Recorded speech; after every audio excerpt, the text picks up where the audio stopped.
नमस्कार। Welcome to Abhijit exclusive YouTube channel. तो बंधु मैंने आज आम जाना इस्राएल प्राइम मिनिस्टर रिसेंटली जो विजिट होता इंडिया को ता विषय रे। Israel prime minister Mr Benjamin Netanyahu एवं तांको wife Mrs Sara Netanyahu recently 14 जनवरी रु 19 जनवरी पर्यंत इंडिया विजिट करथिले। तो आसंतु जानिबा इस्राएल देश विषय रे किछि, इस्राएल एवं इंडिया रिलेशंस, इस्राएल देशर अर्थनीति, ता जियोग्राफी, ता हिस्ट्री एवं तार सैन्य शक्ति विषय रे। तो लेट्स स्टार्ट।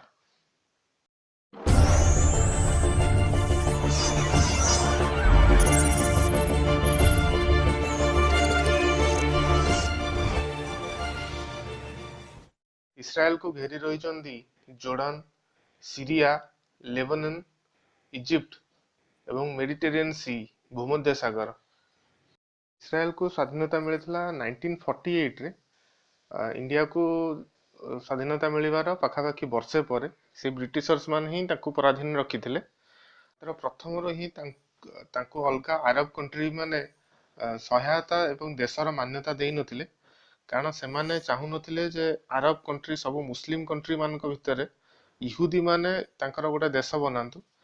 इहुदी माने आसीथिले जर्मनी रु। एक्चुअली हिटलर से माननकु सेठू तळी देइथिले। प्रथम विश्व युद्ध बेले नाजी माने इहुदी मानक ऊपर बहुत अत्याचार करथिले। तांकु लक्ष लक्ष संख्यार इहुदी मानकु हत्या करा जाइथिला एवं बहुत किछि हैरान हरकत करथिले नाजी माने। तो इहुदी माने आसिकी से माने इस्राएल रो गोटे कंट्री स्वतंत्र भावे करथिले, किंतु तांकु अरब कंट्री केही भी साहाय्य कर नथिले। एतबेले 1948 रे देश स्वाधीन होला परे सातटा अरब कंट्री ताकू एकाथरे अटैक करथिले। मात्र सेमानंकु मध्य इस्राएल तार युद्ध पराकाष्ठा देखिए एकाथरे 7टी देशों को हरैथिला। 1952 रे अमेरिका चाहूथिला आइनस्टाइन को प्रेसिडेंट करिया पई इस्राएल जेहेतु से निजे इहुदी थिले, मात्र आइनस्टाइन एटाकू मना कर देथिले। इस्राएल वर्ल्ड रो एकमात्र देश जोठी कि इहुदी माने अछंती। से माने निजर कल्चर, निजर सोसाइटी को बहुत भल पाती। तेणु सेमानंकर जो जहाँ प्राचीन भाषा थिला हिब्रू, देश स्वाधीन होला पर मध्य सेही भाषाटी को निजर सरकारी भाषा भाबे मान्यता देई सेही भाषार प्रचलन करथिले। जहा द्वारा कि इंग्रेज मानक अधीन रे थाई सुधा हिब्रू तांकर नेशनल लैंग्वेज। देश स्वाधीन होला पर इस्राएल रो भारत साथी बहुत भल संपर्क थिला। आज पर्यंत मध्य भारत साथी बहुत भल संपर्क अछि। तांकर सेठी मिलिटरी ट्रेनिंग टा compulsory both for main and women. माने प्रति व्यक्ति जे कि इस्राएल जन्म निये से पुरुष हेथिले 3 वर्ष, स्त्री हेथिले 2 वर्ष military training compulsory. Israel world रो 4th लार्जेस्ट एयरफोर्स इस्राएल पाखरे अछि एवं बिजनेस सेंटर दृष्टि वर्ल्ड रे 3rd largest business centre. America रो सिलिकॉन वैली पर इस्राएल रो सिटी अछि जहा कि बिजनेस सेंटर रो वर्ल्ड रे 2nd नंबर रे आछि। मोटरोला कंपनी तार फास्ट मोबाइल इस्राएल रे ही तैयार करथिला। तेणु इस्राएल टा छोट देश हेला मध्य टेक्नोलोजी आउ सामरिक दृष्टि अलगा बड़ बड़ देश ठारू बहुत आगरे। तेणु सहजरे इस्राएल को केही भी छोट निम्न रखंतिनी। आपण देखिथिबे तार नेबर कंट्री जो माने रहउचंदी सीरिया, लेबनान हो, सेठी आईएसआईएस अलगा आतंकवादी बहुत संख्या देखा जाउचंदी, किंतु से माने केबे भी साहस करनाहांती इस्राएल ऊपर केबे भी अटैक करिया पई। इस्राएल रो गोटे प्रमुख प्रोब्लेम होउची तार पानीय जल। सेठी बहुत कम संख्या भल पानीय मिले, किंतु ता मध्यरु भी इस्राएल माने निजर टेक्नोलोजी द्वारा शुद्ध पानी समुद्र रु मध्य बाहर कर पारंती। सेठी लेस वाटर किंतु 7 टाइम्स मोर प्रोडक्शन हुए। आपण ଏହି ଚିତ୍ରରେ ଦେଖିପାରୁଥିବେ କେମିତି ଇସ୍ରାଏଲ ତାର ଚାଷ ଜମି ମାନଙ୍କରେ ପାନୀୟ ଜଳ ଏବଂ ଚାଷ ଜମିରେ ଉପଯୋଗ ହେଇପାରୁଥିବା ଜଳକୁ ବ୍ୟବହାର କରୁଛି। ଏବେ ରିସେଣ୍ଟଲି ଯେତେବେଳେ ପ୍ରାଇମ ମିନିଷ୍ଟର ଆସିଥିଲେ ଇସ୍ରାଏଲର, ଭାରତ ପାଇଁ ସେ ଗୋଟେ 70 ଲକ୍ଷ ଟଙ୍କିଆ ଜଳ ଶୁଦ୍ଧ କରିବାର ଗାଡି ଆଣିଥିଲେ, ଯୋଉଟା କି ଗୁଜୁରାଟ ବର୍ଡର, ଯୋଉଟା ଇଣ୍ଡିଆ ପାକିସ୍ତାନ ବର୍ଡର ରହୁଛି, ଗୋଟେ ଗାଁରେ ସେଟାକୁ ସ୍ଥାପନ କରାଯିବ। ସେଠି BSF ର କ୍ୟାମ୍ପ ଅଛି। ତ ସେଇଟାକୁ ସମୁଦ୍ରରୁ ସହଜରେ ପାଣି, ଶୁଦ୍ଧ ପାଣି, ପିଇବା ପାଣି ପାଇଁ ସେଟାକୁ ସ୍ଥାପନ କରାଯିବ। ଇସ୍ରାଏଲରେ ଆଣ୍ଟି ବାଲିଷ୍ଟିକ ମିସାଇଲ ଯୋଉଟା ଅଛି, ସେଟା ତା ପୁରା ଦେଶଟାକୁ କଭର କରୁଛି। ମାନେ କୌଣସି ଦେଶ ମନେ କରନ୍ତୁ ରକେଟ ଇସ୍ରାଏଲ ଉପରକୁ ଛାଡିଲା ମାନେ ସେ ରକେଟଟି ସେଇ ଆକାଶରେ ହିଁ ନଷ୍ଟ ହେଇଯାଏ। ଏତେ ଷ୍ଟ୍ରଙ୍ଗ ସେମାନଙ୍କର ଆଣ୍ଟି ବାଲିଷ୍ଟିକ ମିସାଇଲ ସିଷ୍ଟମଟି। ତାଙ୍କର ପଲିସି ଏହା ହଉଛି ଯେ ଯଦି କୌଣସି ଜାଗାରେ ବି ଜଣେ ଇସ୍ରାଏଲକୁ ହତ୍ୟା କରାଯାଉଛି, ସେମାନେ 50 ଜଣଙ୍କୁ ହତ୍ୟା କରିବେ ଇସ୍ରାଏଲ ମାନେ। ତେଣୁ ସହଜରେ ଇସ୍ରାଏଲ ମାନଙ୍କୁ କେହି ବି ଚେଷ୍ଟା କରନ୍ତି ନାହିଁ କିଛି ହାର୍ମ କରିବା ପାଇଁ। ପାକିସ୍ତାନ ପାସପୋର୍ଟ ଏମିତି ଗୋଟେ ପାସପୋର୍ଟ ଯୋଉଥିରେ କି କ୍ଲିୟରଲି ଲେଖା ହେଇଥାଏ ନଟ୍ ଫର ଇସ୍ରାଏଲ ବୋଲି ତା ପାସପୋର୍ଟ ମାନଙ୍କରେ। ତେଣୁ ପାକିସ୍ତାନ ଏବଂ ଇସ୍ରାଏଲର କେବେ ବି ବନ୍ଧୁତା ହେଇନି ପ୍ରଥମରୁ। ଇସ୍ରାଏଲର ମୁଦ୍ରାରେ ଅନ୍ଧମାନଙ୍କ ପାଇଁ ବ୍ରେଲି ଲିପିର ପ୍ରଚଳନ କରାଯାଇଛି, ଯୋଉଦ୍ୱାରା କି ଅନ୍ଧମାନେ ସହଜରେ ଜାଣିପାରିବେ। ଇସ୍ରାଏଲର କ୍ୟାପିଟାଲ ହଉଛି ତେଲ ଆଭିଭ। ସବୁ ଅଲଗା ରାଷ୍ଟ୍ରମାନେ ଯୋଉମାନେ କି ଇସ୍ରାଏଲ ସେମାନଙ୍କର ରାଷ୍ଟ୍ରଦୂତ ମାନଙ୍କୁ ବସେଇଛନ୍ତି, ସେମାନେ ତେଲ ଆଭିଭକୁ ହିଁ ସେମାନଙ୍କର ଇସ୍ରାଏଲର କ୍ୟାପିଟାଲ ଭାବେ ପରିଗଣିତ କରନ୍ତି। ମାତ୍ର ଇସ୍ରାଏଲ ପ୍ରଥମରୁ କହି ଆସିଛି ତାର କ୍ୟାପିଟାଲ ଜେରୁଜେଲମ କରିବା ପାଇଁ। ଜେରୁଜେଲମ ଗୋଟେ ବହୁତ ବଡ ସିଟି କଲଚରାଲ ଦୃଷ୍ଟିରୁ। ସେଇଟା ଇହୁଦୀ ମାନଙ୍କର ଗୋଟେ ହୋଲି ପ୍ଲେସ, ଯେହେତୁ ସେଟା ସୋଲେମାନ ଟେମ୍ପଲ ଅଛି। ଏବେ ସେଠି ଟେମ୍ପଲ ନାହିଁ, କାରଣ ଇହୁଦୀ ମାନଙ୍କ ପରେ ସେଟା ବହୁତ ଥର ମୁସଲମାନ ମାନଙ୍କ ଶାସନ ଦ୍ୱାରା ବହୁତ ଥର କ୍ଷତିଗ୍ରସ୍ତ ହେଇଛି। ତେଣୁ ଏବେ କେବଳ ୱାଲଟି ଅଛି। ତାପରେ ସେଠି ঈସା ମସାଇ ଯୀଶୁଖ୍ରୀଷ୍ଟଙ୍କର ୱାର୍କିଂ ପ୍ଲେସ୍ ଥିଲା ଜେରୁଜେଲମ, ଏବଂ ସେଠି ତାଙ୍କୁ ଶୂଳୀରେ ଚଢା ହେଇଥିଲା। ଏବଂ ଶୁଣାଯାଏ କି ସେଇ ଜାଗାରେ ପୁଣି ଆଉଥରେ ସେ କବରରୁ ବାହାରି ପୁଣି ସ୍ୱର୍ଗ ପ୍ରାପ୍ତି ହେଇଥିଲେ। ଏବଂ ମୁସଲମାନ ମାନଙ୍କର Holi place third Holi place after ମକା ମଦିନା। ତ ଏଇଠି ଜଣାଯାଏ କି ଏଇଠି ମହମ୍ମଦଙ୍କୁ ମଧ୍ୟ ସ୍ୱର୍ଗ ପ୍ରାପ୍ତି ହେଇଥିଲା। ତେଣୁ ଜେରୁଜେଲମ ଗୋଟେ ଏମିତି ଜାଗା ଯୋଉଠି କି 3ଟା ବଡ ଧର୍ମର ଲୋକମାନଙ୍କ ପାଇଁ ଏଇଟା ଗୋଟେ ବଡ ସିଟି। ସେଥିପାଇଁ ସେ ସିଟିଟାକୁ ହାତେଇବା ପାଇଁ ସମସ୍ତେ ଲାଗିଥାନ୍ତି। ଇସ୍ରାଏଲର ନିଜର ସେଥିପାଇଁ କର୍ତ୍ତୃତ୍ୱ ଜାହିର କରିବା ପାଇଁ ଇହୁଦୀ ମାନେ ସେମାନଙ୍କର ପାର୍ଲିଆମେଣ୍ଟ, ସୁପ୍ରିମକୋର୍ଟ, ଆର୍ମି ବେସ୍ ସବୁ ଜେରୁଜେଲମରେ ହିଁ ଅଛି। ତ ଆମେରିକା ରିସେଣ୍ଟଲି ଆପଣ ଶୁଣିଥିବେ ଜେରୁଜେଲମକୁ ଇସ୍ରାଏଲର କ୍ୟାପିଟାଲ ହିସାବରେ ପରିଗଣିତ କରିବ। ତାର ନିଜର ରାଷ୍ଟ୍ରଦୂତଙ୍କୁ ସେଠି ଜେରୁଜେଲମରେ ଏବେ ବସେଇବ। ସେଥିପାଇଁ ମିଳିତ ଜାତିସଂଘରେ ଗୋଟେ ଭୋଟିଂ ସିଷ୍ଟମ କରାହେଇଥିଲା ଆମେରିକାର ଏଇ ଡିସିସନକୁ ଅପୋଜ କରିକି, ଯୋଉଥିରେ କି ଭାରତ ମଧ୍ୟ UN ସପକ୍ଷରେ ଦେଇଥିଲା, ଆମେରିକା ସପକ୍ଷରେ ଯାଇନଥିଲା। 57ଟା ମୁସଲିମ କଣ୍ଟ୍ରି ଏମିତି ଅଛି ଯୋଉଟା କି ଜେରୁଜେଲମକୁ ପାଲେଷ୍ଟାଇନର କ୍ୟାପିଟାଲ କରନ୍ତି, ଯୋଉଟା କି ଅଲଗା ହେଇଛି ଇସ୍ରାଏଲ ଠାରୁ। ପାଲେଷ୍ଟାଇନଟା ବେସିକାଲି ଗୋଟେ ମୁସଲିମ କଣ୍ଟ୍ରି, ଗୋଟେ ମୁସଲିମ ଷ୍ଟେଟ। ସେଠି ଏବେ ମହମ୍ମଦ ଆବ୍ବାସ ଅଛନ୍ତି ପ୍ରେସିଡେଣ୍ଟ। ଇଷ୍ଟ ଜେରୁଜେଲମଟା ପାଲେଷ୍ଟାଇନ ପାଖରେ ଥିଲା, ଯୋଉଟା କି ଇସ୍ରାଏଲ 1948 ଆରବ ୱାରରେ ଗୋଟେ 6 ଡେଜର ୱାର ହେଇଥିଲା। ସରି 6 ଡେଜର ୱାର ହେଇଥିଲା 1967ରେ।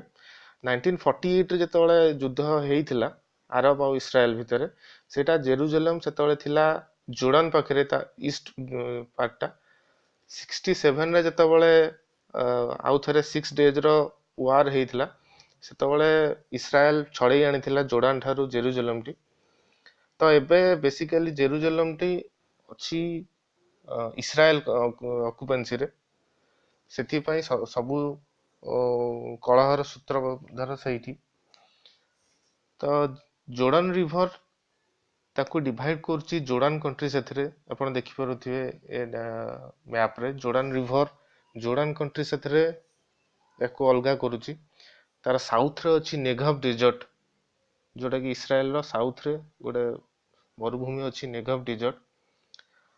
ଗୋଟେ ପାହାଡ ଅଛି ଗୋଲାନ ମାଉଣ୍ଟେନ, ଯୋଉଟା କି ସିରିଆକୁ ଡିଭାଇଡ କରୁଛି ଇସ୍ରାଏଲ ସହିତ। ଇସ୍ରାଏଲରେ ଏମିତି ଗୋଟେ ସି ଅଛି ଜୋର୍ଡାନ ରିଭର ପାଖରେ, ଡେଡ୍ ସି। ସେଥିରେ ଆପଣ ଲୁଣ ଭାଗଟା ସେ ସମୁଦ୍ରରେ ଏତେ ବେଶୀ ଯେ ଆପଣ ସହଜରେ ସେଠି ବୁଡିବେନି, ଯାହା ଜିନିଷ ଦେଲେ ବି ସେଟା ଭାସିବ। ଇସ୍ରାଏଲର ଇଣ୍ଟେଲିଜେନ୍ସ ସର୍ଭିସର ନାଁ ହଉଛି ମୋସାଦ। ମୋସାଦ ଗୋଟେ ଏମିତି ଗୋଟେ ସଂସ୍ଥା, ସବୁ ଦେଶ ସେ ମୋସାଦ ସାଥିରେ ନିଜର ସମ୍ପର୍କ ବଢାଇବା ପାଇଁ ଚାହାନ୍ତି। ମୋସାଦର ଗୋଟେ ଲକ୍ଷ୍ୟ ହଉଛି ଯେକୌଣସି ଉପାୟରେ ମଧ୍ୟ ନିଜ ଦେଶର ସାର୍ବଭୌମତା, ନିଜ ଦେଶର ସୁରକ୍ଷା ପ୍ରତି କୌଣସି ଆଞ୍ଚ ନ ଆଣିବ। ତାର ପ୍ରଥମ କର୍ତ୍ତୃତ୍ୱ ଜଣା ପଡିଥିଲା ଯେତେବେଳେ ଇସ୍ରାଏଲର ପ୍ଲେନକୁ ହାଇଜାକ୍ କରାଯାଇଥିଲା ଉଗାଣ୍ଡାର ଟେରୋରିଜିମ ମାନଙ୍କ ଦ୍ୱାରା ଜୁଲାଇ 1976ରେ।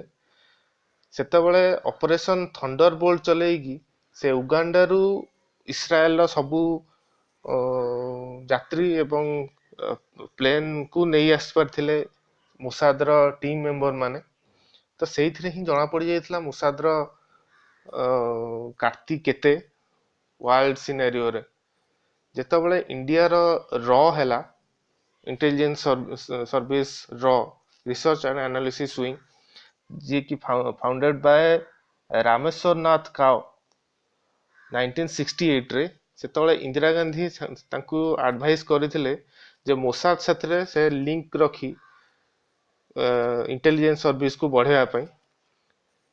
ତ ସେବେଠାରୁ ଇଣ୍ଡିଆ ଆଉ ଇସ୍ରାଏଲର ସମ୍ପର୍କ ବଢିଛି, ଯଦିଓ ଇଣ୍ଡିଆ ସେମିତି ଖୋଲାଖୋଲି ଭାବରେ ଇସ୍ରାଏଲ ସପକ୍ଷରେ ସେତେବେଳେ ବାହାରି ନଥିଲା। କାରଣ ଇଣ୍ଡିଆ କେବେ ବି ମୁସଲିମ କଣ୍ଟ୍ରି ଏବଂ ଆରବ କଣ୍ଟ୍ରି ମାନଙ୍କୁ ନିଜର ଇସ୍ରାଏଲ ପ୍ରତି ବନ୍ଧୁତା ଦେଖେଇବାକୁ ଚାହୁଁନଥିଲା। କାରଣ ସେତେବେଳେ ଇଣ୍ଡିଆ ବହୁତ ଡିପେଣ୍ଡେଣ୍ଟ ଥିଲା, ଯେହେତୁ ଇଣ୍ଡିଆର ବହୁତ ୱାର୍କର୍ସ କାମ କରୁଥିଲେ ଆରବ କଣ୍ଟ୍ରି ମାନଙ୍କରେ, ତେଲ ଆଣୁଥିଲା, ଏବେ ପର୍ଯ୍ୟନ୍ତ ମଧ୍ୟ ତେଲ ପାଇଁ ଡିପେଣ୍ଡ କରୁଛି ଆରବ କଣ୍ଟ୍ରି ମାନଙ୍କ ଉପରେ। ତ 1992ରେ ଇଣ୍ଡିଆ ଏବଂ ଇସ୍ରାଏଲ ଭିତରେ ସମ୍ପର୍କ ବଢିବା ଷ୍ଟାର୍ଟ କରିଥିଲେ ପିଭି ନରସିଂହ ରାଓ ଯେତେବେଳେ ପ୍ରାଇମ ମିନିଷ୍ଟର ଥିଲେ। କାରଣ 1991ରେ ସୋଭିଏତ ୟୁନିୟନର ଡିକ୍ଲାଇନ ହେଇଥିଲା। ତ ସେତେବେଳେ ଗୋଟେ ୱାର୍ଲଡ ସିନେରିଓରେ ଗୋଟେ ବଡ ଶକ୍ତିର ଦରକାର ଥିଲା ଇଣ୍ଡିଆକୁ। ସେତେବେଳେ ଇଣ୍ଡିଆ ହାତ ଧରିଥିଲା ଇସ୍ରାଏଲର। ଇସ୍ରାଏଲର ଫର୍ଷ୍ଟ ଯିଏ ଆସିଥିଲେ ପ୍ରେସିଡେଣ୍ଟ ଇଣ୍ଡିଆକୁ 1997ରେ, ଏଜର ୱିଜମ୍ୟାନ। ମୁଁ ଆଗକୁ ତାଙ୍କୁ ଫଟୋଟି ଦେଖେଇବି। ଏଜର ୱିଜମ୍ୟାନ ଯିଏକି ଫର୍ଷ୍ଟ ପ୍ରେସିଡେଣ୍ଟ ଆସିଥିଲେ। 2003ରେ ଆସିଥିଲେ aerial Sharan, first prime minister to India. ତାଙ୍କର ମଧ୍ୟ ଫଟୋଟି ମୁଁ ଦେଖେଇବି ଆଗକୁ। ଇଏ ହଉଛନ୍ତି ଏଜର ୱିଜମ୍ୟାନ, ଇଏ ହଉଛନ୍ତି ଏରିଏଲ ଶରନ, ଫର୍ଷ୍ଟ ପ୍ରାଇମ ମିନିଷ୍ଟର ଯିଏ ଇଣ୍ଡିଆକୁ ଆସିଥିଲେ 2003ରେ। ଏବଂ 97ରେ ଯିଏ ଆସିଥିଲେ ଏଜର ୱିଜମ୍ୟାନ, ଫର୍ଷ୍ଟ ପ୍ରେସିଡେଣ୍ଟ ଟୁ ଇଣ୍ଡିଆ, ତାଙ୍କ ଫଟୋଟି ନେକ୍ସଟ ଆସୁଛି। ପୋଖରାନ ଯେତେବେଳେ ନ୍ୟୁକ୍ଲିୟର ଟେଷ୍ଟ ହେଇଥିଲା 1998ରେ, ଏକମାତ୍ର ତିନୋଟି ଦେଶ ଯିଏ କି ଇଣ୍ଡିଆକୁ ସପୋର୍ଟ କରିଥିଲେ, ସେ ତିନୋଟି ଦେଶ ହଉଛନ୍ତି ରଷିଆ, ଫ୍ରାନ୍ସ ଆଉ ଇସ୍ରାଏଲ। ତା ବାଦ ସମସ୍ତେ ଇଣ୍ଡିଆକୁ ବିରୋଧ କରିଥିଲେ। ଏମିତିକି ଆମେରିକା ସେତେବେଳେ ଇଣ୍ଡିଆ ଉପରେ ସାଙ୍କସନ ସବୁ ଲଗେଇ ଦେଇଥିଲା।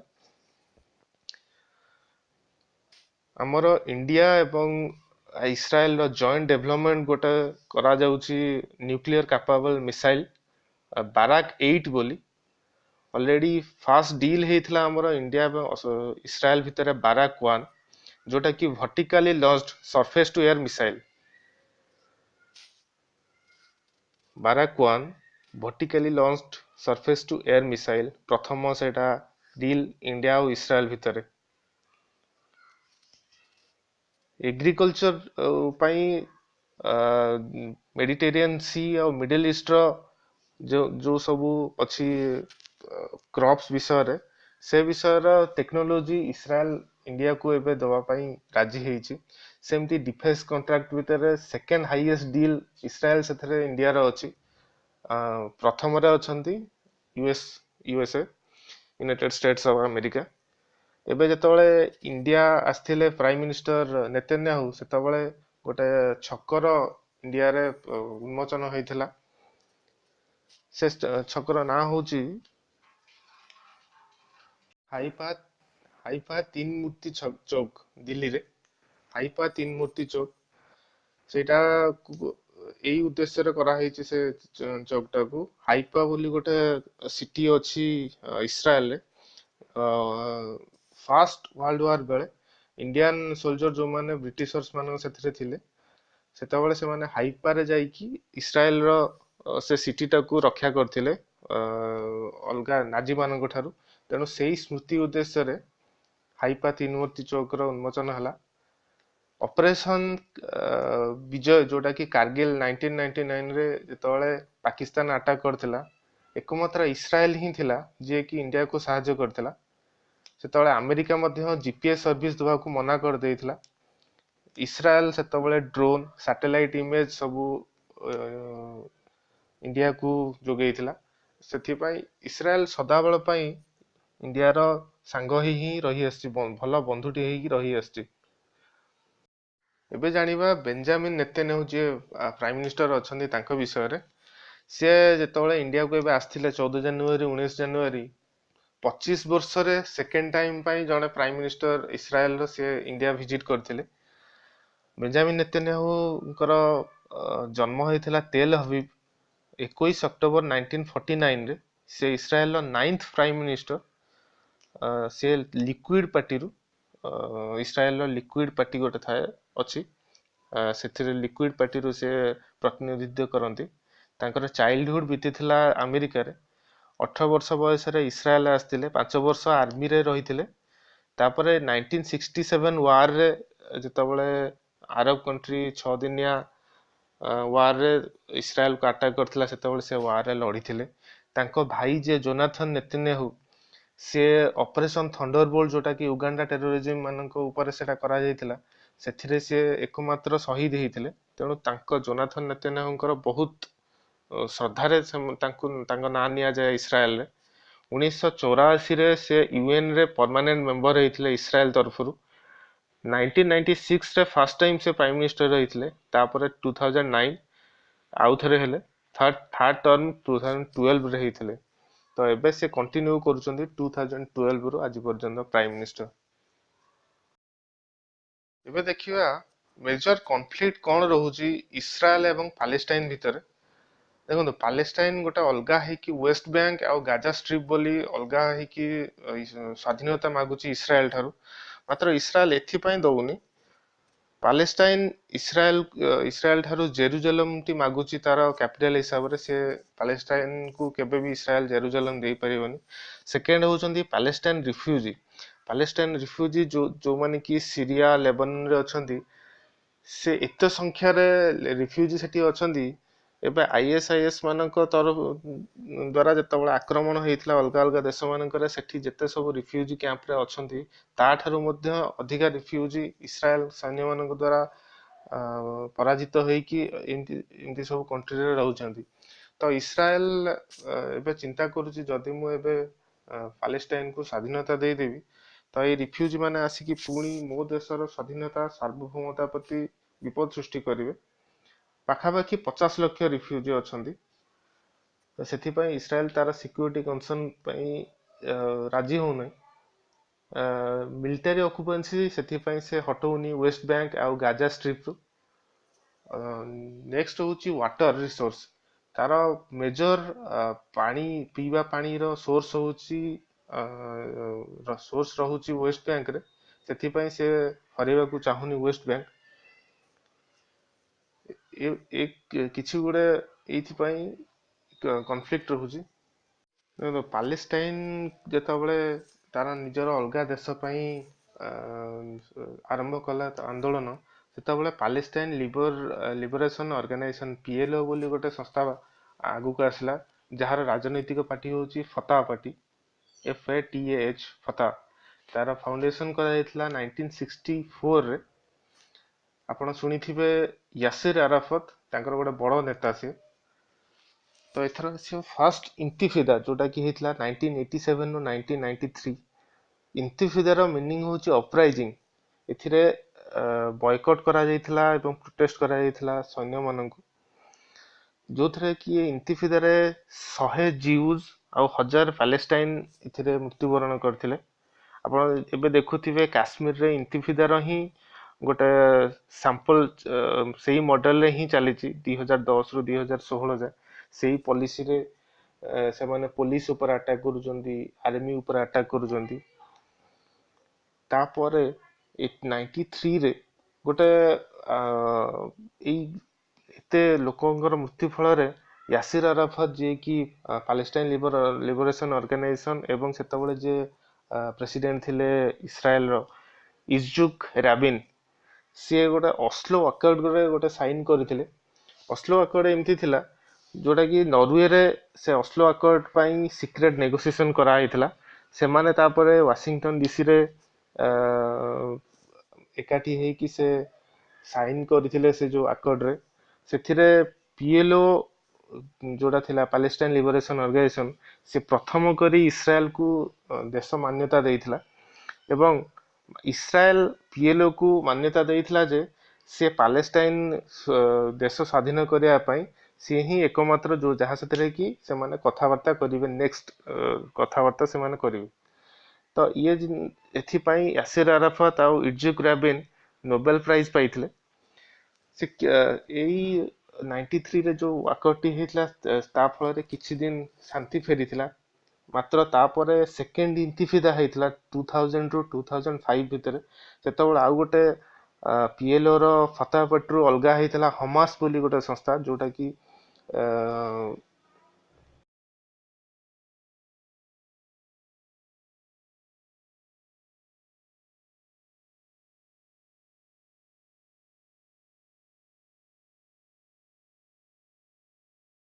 ହିଂସାରେ ବିଶ୍ୱାସ ରଖୁଥିଲା।